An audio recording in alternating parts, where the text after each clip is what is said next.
पंतप्रधान पीक विमा योजना जी काही विमा योजना चालू करण्यात येते, आता खरीप पीक विमा योजनेच्या अंतर्गत गेल्या वर्षाच्या तुलनेमध्ये आतापर्यंत केवळ 22% शेतकऱ्यांची नोंदणी झाली आहे। शेतकऱ्यांच्या 1 रुपयाला पीक विमा प्रणाली जी आली आहे त्याला शेतकऱ्यांचा एवढा कल दिसत नाही आहे। कारण काय आहे, पीक विमा आपल्याला काढावा लागणार आहे का किंवा काढून घेणं गरजेचं आहे का, ते अगदी थोडक्यात जाणण्याचा प्रयत्न करणार आहोत।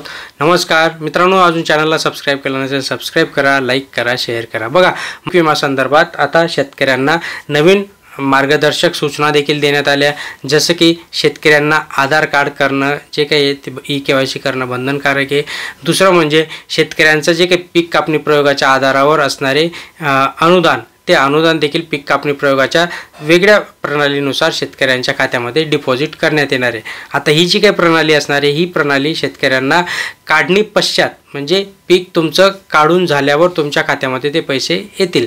म्हणजे जर तरी पीक कापणी प्रयोगाचा आधार म्हणजे काय, जर मागचे 7 वर्षामध्ये आणि या वर्षाच्या पीक विमा योजनेमध्ये आणि या सगळ्याचा एक समरी करण्यात येणार आहे, म्हणजे शेतकऱ्यांना त्याच्यामध्ये किती नुकसान झालं आहे, जर मध्यंतरी पावसाचं नुकसान झालं किंवा तुमचं पीक आलं नाही किंवा तुमचं इतर काही नुकसान झालं, अतिवृष्टी झाली, गारपीट झाली, ह्या सगळ्या गोष्टी त्याच्या निकषात पकडून ते शेतकऱ्यांच्या खात्यामध्ये टाकण्यात। आता या लाभार्थ्यांना बँक पासबुक, आधार कार्ड किंवा नंतर तुमचं KYC वगैरे केलं नसेल तर ते KYC करणं देखील बंधनकारक असणार आहे।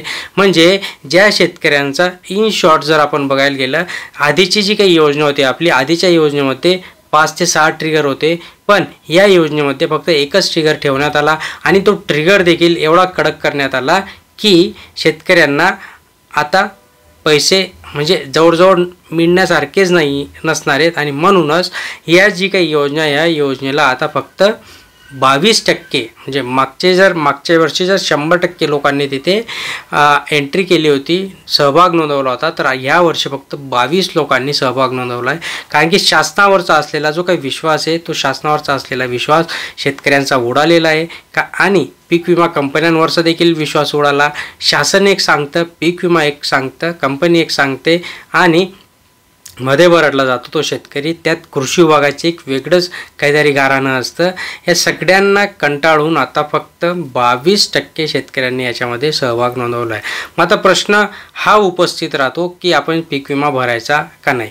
मी मागेही एक वेळेस सांगितलं होतं मित्रांनो की आपण पीक विमा भरून ठेवा, कारण की काय आहे, आज हे सरकार आहे, उद्या दुसरं सरकार येऊ शकतं आणि समजा जर आपण पीक विमा भरून ठेवला असेल तर आपल्याला पैसे हे आज उद्या पुढच्या वर्षी दुसऱ्या वर्षी नक्की येतील। म्हणून जर नुकसान झालं तर असं नाही व्हायला पाहिजे की अरे मी तो पीक विमा तरी भरला असता आणि मग आता तरी मला पैसे आले असते, असा पश्चाताप राहायला नको। म्हणून पीक विमा लवकरात लवकर भरून घ्या मित्रांनो, जर राहिला असेल तर। ओके, चॅनलला सबस्क्राईब करून ठेवा, लाईक करा, शेअर करा आणि इतर अजून ज्या काही गोष्टी जसं की आपण बोललो श्रावण बाळ योजना वगैरे जे काही आहे त्यासाठी देखील आधार सक्तीची त्यांनी आता एक अट टाकली, ती आधार सक्ती देखील तुम्ही करून घ्या मित्रांनो। धन्यवाद।